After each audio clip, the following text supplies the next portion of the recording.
If they run away, then that child is gonna be sent to prison camp or executed. That's how the regime prevents these ambassadors to escape. Therefore, I think what Adrian was doing was the right thing, trying to bring down the dictator and give the power to North Korean people so they can decide their own destiny.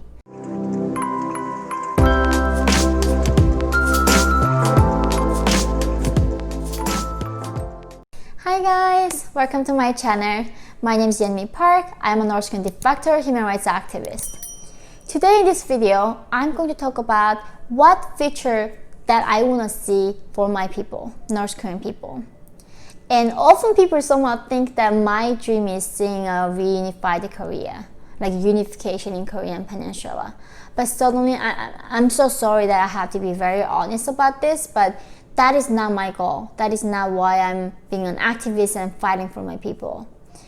After experiencing South Korea 5 years there as a North Korean, it was a horrific experience being discriminated from where I am coming from, and so many North Korean defectors feel the same way.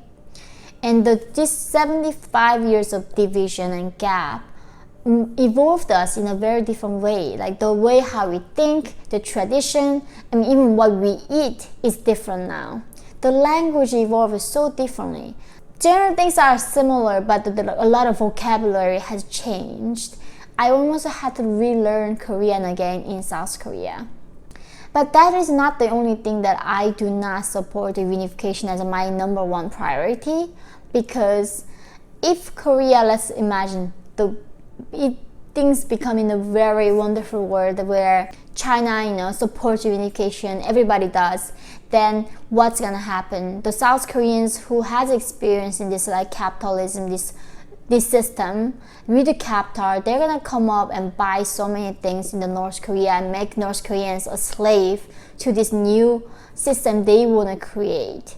And I don't want that to happen to my people. The best scenario that we want, a lot of my defectors want, not all of them, but I want and some of the other elite defectors want is actually free Joseon.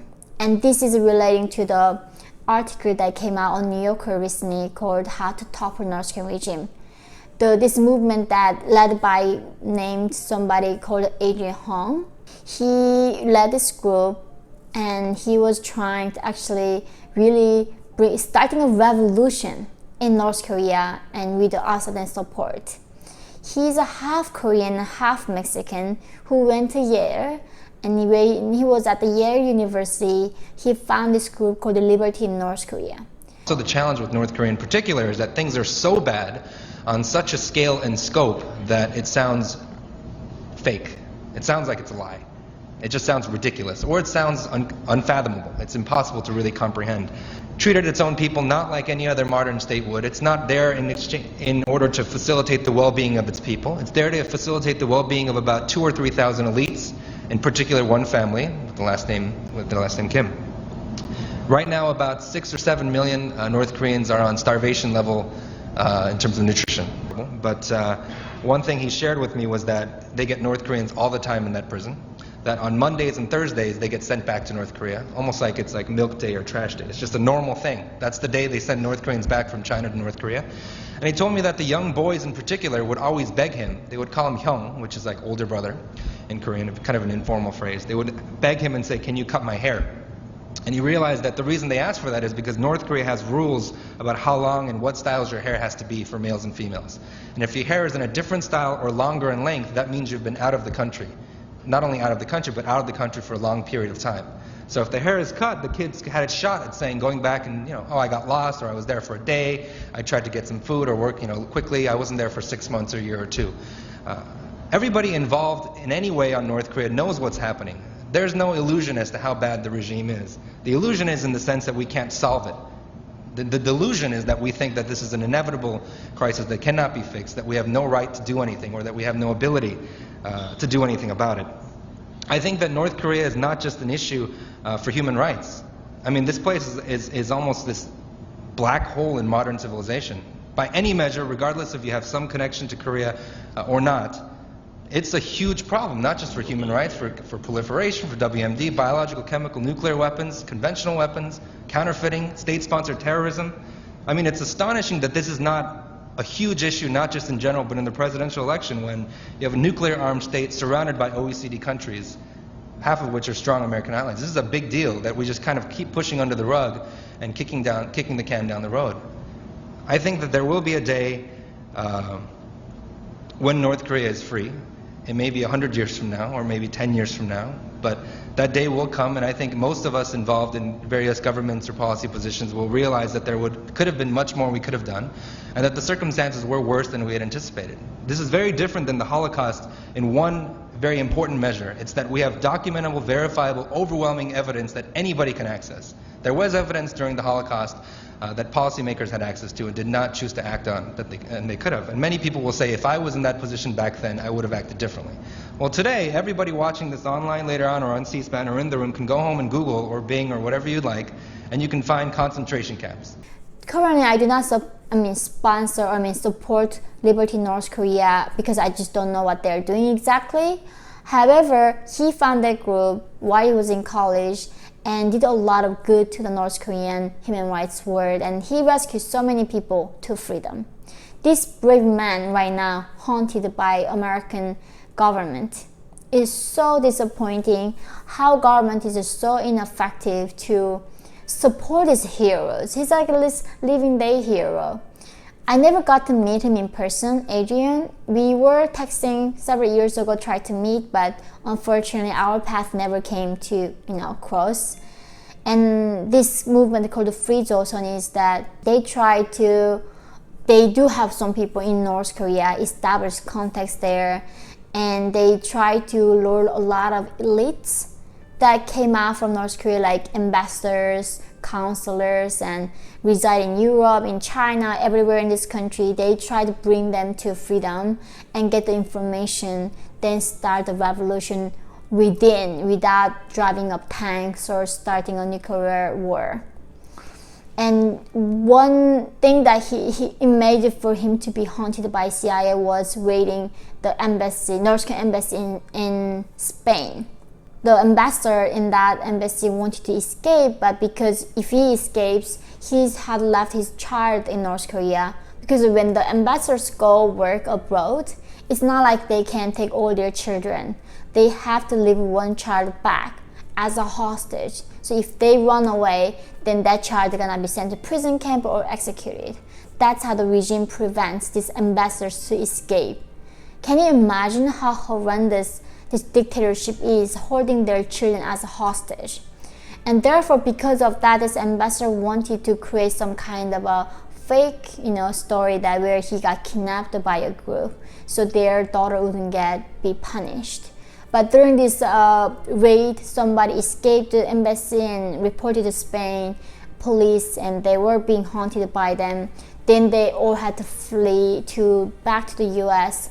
Then CIA saying, "Oh, we want to catch you now." Even though he discussed this plan with the FBI before he went, and then he gave all the CIA and everything that he got from this embassy in Spain. He brought a lot of hardwares or softwares in that embassy and gave this information to them. And Adrian was trying to bring down one of the worst dictators in this human history, and trying to also help the American, because North Korea is a direct enemy to USA. North Korea threatens USA every day, they're gonna blow up America and make them see fires. And it's direct enemy, but CIA is saying they wanna catch this guy, Adrian. And later they warned him again, North Koreans gonna try to get you, they are trying to kill you. But then there was a we want you too. So this inconsistency in the US policy is supporting these heroes trying to combat the dictator is very not consistent. And the other part is that why I support Adrian is because his idea of course is Free Joseon. I do not support the unification, and I don't think that's plausible or even good for any Koreans. The best scenario, the least harm and the disturbance that it's gonna cause is North Korea become independent on its own. without reunification, without anything. Just we do remove this dictatorship and they come up with their own government. It's best for them at this point. And then they gradually change without too much difference. Like, can you imagine if one day this reunification happens? What a panic it is gonna be to the 50 millions of South Koreans and 25 millions of North Koreans. It is not gonna be that pretty and easy, and there are gonna be so much hardship. Therefore, I think what Adrian was doing was the right thing, trying to bring down the dictator and give the power to North Korean people so they can decide their own destiny. That's what he was fighting for, really his life. And now he's being haunted by the dictatorship in North Korea and also being haunted by the CIA in America. It's such a disappointing even news, and as an activist myself, that these activists, they do not get supported by any country, even though what they are doing is trying to liberate 25 innocent lives. I think what Adrian did was, I cannot say was that mistake to going to raid the embassy in Spain, or did he miscalculate it? I will never know full extent without talking to him in person. But I think we all need to know this brave individual, that he risked everything to save North Koreans, and we should sincerely hope that he gets freed by CIA, this hunt, and start this revolution again. There are not many people who can do that, to risk everything they have to save these people. I sometimes really wish, I wish there was Martin Luther King Jr. of North Koreans, there's Gandhi, somebody like that who can lead this movement. I'm so a lot of times I feel like I'm not that capable to do this job, and I wish somebody who can lead us to that direction. And I think that was maybe perhaps Adrian Hong, and he's in this situation. Even though people said that his method of bringing down Kim Jong-un was not gentle enough or civilized enough, but in my mind that he was completely right. We are not dealing with some saint here. We are dealing with a guy who is poisoning his half brother in another country. He's killing his uncle with machine guns and feeding it to dogs afterwards. This is a dictator that we are talking about. We cannot just being gently talking to him and asking him to be nice to his people. It's never not gonna work that way. It has to be something strong fight and revolution that is gotta happen to topple North Korean regime. And I think Adrian showed with his example what it takes to bring down Kim Jong-un. And I really hope you guys read over his article and just realize what he did for North Korean people, and we just try, pray for him and do our best to support him in his journey to free North Koreans. Thank you guys for watching this video, and I look forward to seeing you all next video.